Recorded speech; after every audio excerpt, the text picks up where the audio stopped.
Honneur à tous. J'espère que vous allez bien et bienvenue sur Fumigène H. Aujourd'hui les gars, c'est pas une lecture brûlante. Et non, c'est pas une lecture brûlante. C'est une lecture rafraîchissante. On va parler d'un dessinateur que vous connaissez sur la chaîne Fumigène H. Et oui, vous le connaissez. Bah oui, vous le connaissez, c'est lui qui fait quasiment toutes les miniatures Dragon Ball. Il s'agit de Sherminator. Et oui, Sherminator ne fait pas que du Dragon Ball Broken Horizon.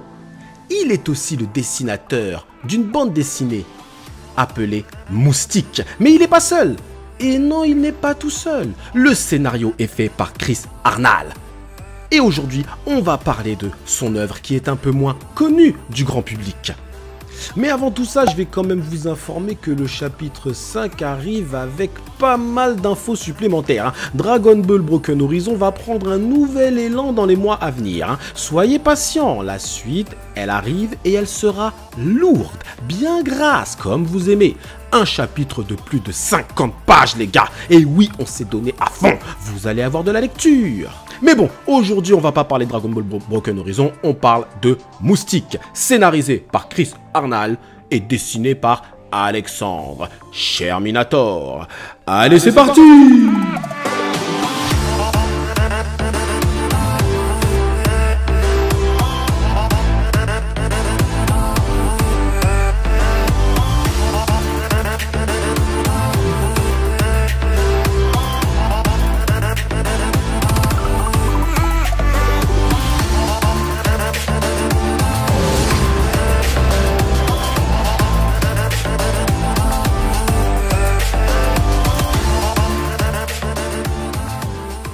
Aujourd'hui, je vais vous montrer une autre facette de mon ami Sherminator. Vous allez voir. Bon, Moustique, dessiné par Alexandre alias Sherminator et scénarisé par Chris Arnall. Une bande dessinée parue chez les éditions Yield depuis février 2018. Il y a actuellement deux tomes sortis.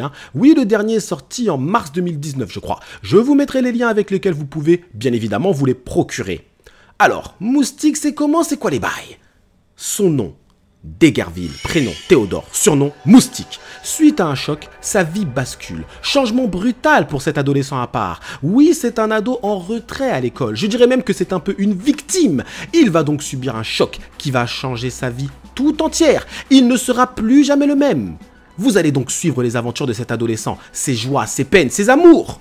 Vous serez tout de Moustique. Alors le synopsis nous dit pas grand chose, c'est très rapide, mais c'est suffisant pour poser le contexte. Je me suis donc attaqué au premier tome intitulé Seul. Et franchement, j'ai bien aimé. J'ai trouvé cette lecture rafraîchissante. Et avec les fortes températures actuellement, je vous promets que j'avais besoin d'être rafraîchi.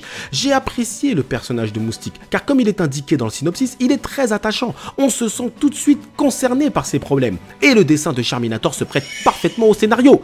Et oui, sur Fumigène H, vous connaissez Sherminator pour ça, ou alors pour ça.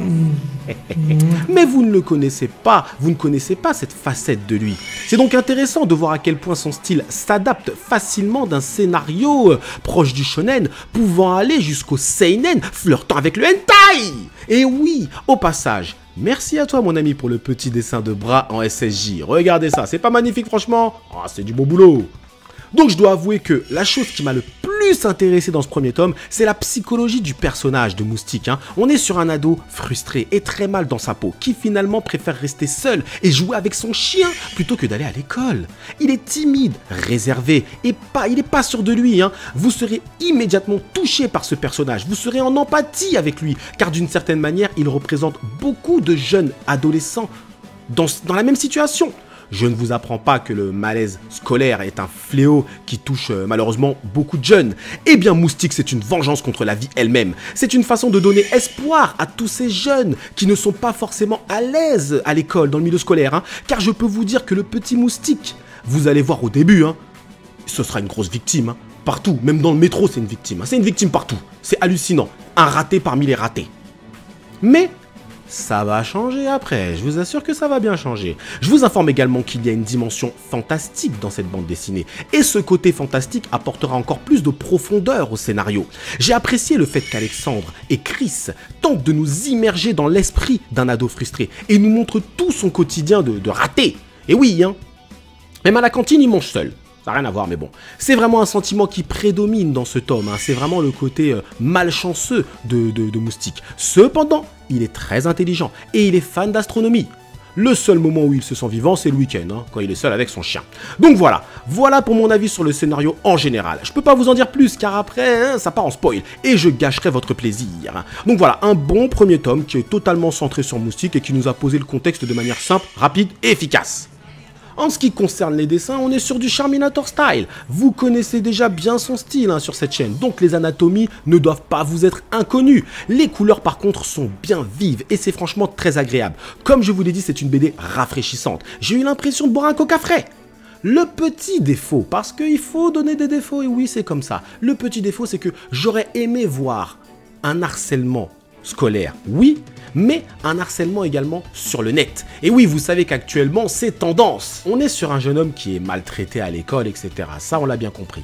Mais j'aurais aimé que les auteurs mettent également une sorte de violence sur le net. Vous savez, une violence sur les réseaux sociaux. Car clairement, c'est d'actualité et c'est ce qui se passe dans la vie de tous les jours. Donc s'ils veulent nous représenter un jeune ado frustré, etc., on ne peut pas oublier les réseaux sociaux. C'est le seul petit défaut. Après, peut-être que c'est prévu, peut-être que les réseaux sociaux vont arriver dans les prochains tomes, ça je ne sais pas. Mais j'aurais aimé voir, vous savez, tout ce côté. Parce que vu qu'ils ont bien appuyé sur le malaise de Moustique, il est dans un bus, il se fait écraser, à la cantine il mange seul, avec ses hauts sports il est nul, eh bien j'aurais aimé qu'on aille jusqu'au bout de la chose et qu'on nous montre un Moustique, même sur les réseaux sociaux, qui est entre guillemets insulté, etc., etc. Ça aurait, on va dire, complété le personnage à 100%.